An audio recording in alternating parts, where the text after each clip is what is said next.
What's going on, guys? My name is Arrow, and in today's video we are going to recap the 24-hour stream that I just finished and talk about our day one update, how everything went, and how much fun we're having in 3.20 Forbidden Sanctum.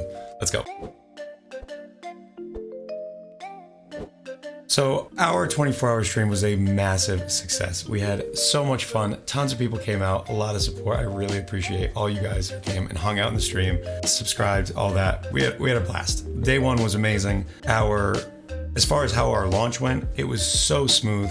Hydrosphere is a blast to play, and a lot of people confirmed that in the chat. So let's talk about what did I learn on day one. Number one, the lead mechanic. It's fun, but I think it's a little bit too early to tell how worth it it's going to be to do. Probably gonna wait for a Grimro video to tell us how good it actually is. But I do enjoy the mechanics. It's fun to dodge manually. There's a few things that you definitely need. You need to slow or stun or freeze the bosses. You need fast move speed, and you need high DPS. Basically what you want to do, and what we're doing, is perma-freezing those little bosses so they stay in place, they can't get all their attacks off, and then it's a breeze. Things on the floor are still a challenge, but you really want super high DPS. Don't worry about, getting max block or anything like that in there. Just want to do damage and go as fast as you can. Number two, archnemesis. It's gone. Archnemesis 2.0, or whatever you want to call it, feels amazing. The loot goblins are effectively deleted, and now you get small loot goblins much more often. I'm level 89 or so, and I've seen 5 or 6 currency monsters that just drop like stacks of alterations and chisels and things like that. Feels really nice. It's a nice steady flow of drops. All right, let's dive into the Hydrosphere character and talk about how it went. So this is the character, the angry little snowball. We are level 89. We have level 20 gems, and we are in red maps.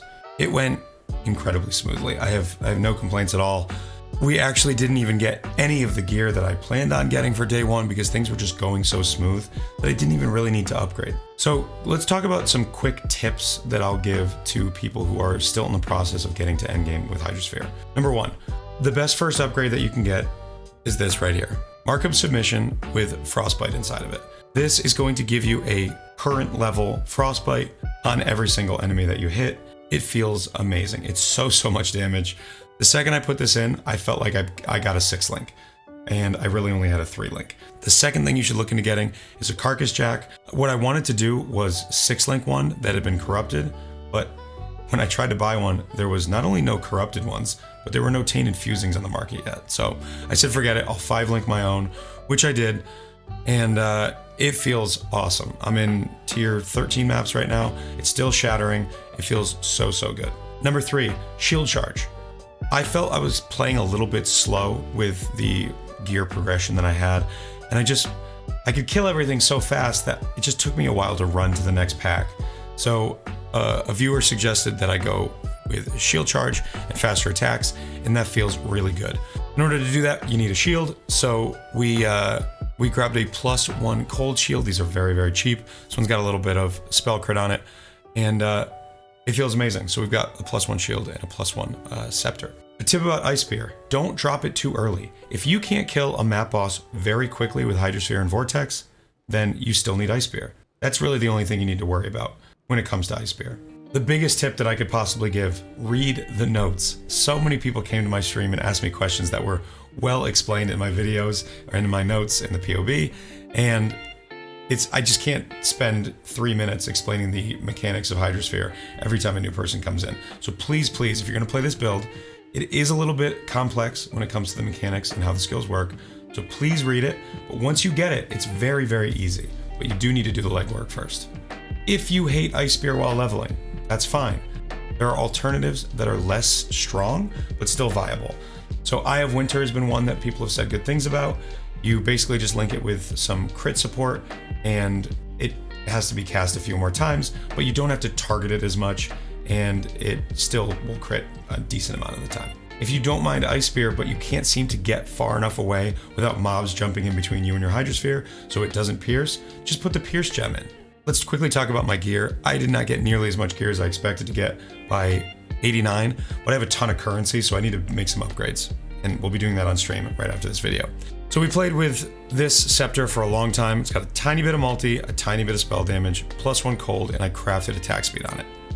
I'm still using this in tier 13 maps, and it's blasting. This is a level 25 item. We bought this helmet for 10C. It took me a while to whoop it, and then I self-crafted with just a few life essences to try to hit something decent. The 30% pulse frequency mod just barely existed on day one, so I don't have that yet. We talked about the shield. This is just a regular old +1 cold skill gem. The mana regen rate was actually pretty nice. I did not look for this, but it was nice to have. I don't have any life on this, so this will be an upgrade pretty soon, but get a +1 here. Just a regular ring with some damage, some life, and a little bit of res. Gloves, just life and res. Boots, life, res, and stats. And belt, life, res, stats. So nothing too exciting. Still using an enduring mana flask. It makes it very, very smooth. Don't have minus mana cost rings yet, so until we get there, we gotta use a mana flask. I do have my Vortex 4 linked with a increased crit support. This was not in the PoB, but I put it in there just to get more consistent crits until my base crit is higher. So once we get that 6 link and we get our crit a little higher, we're gonna drop the increased critical strikes. We're gonna put in power charge on crit, and then we're gonna add intensify. I'm so excited to get this thing into the end game. I've already killed the mini bosses for the Eater and Exarch, and it was a joke. And today on stream, we're going to be killing the Eater and the Exarch. So I hope you join me, twitch.tv/AER0__. I will put this current PoB down in the description. You don't need to follow it exactly. Don't be afraid to experiment a little bit. If something doesn't feel right, make a change, test it out, or come ask me on stream what you think you should do next. Thank you all for watching. Thank you for all the support. And as always, take care.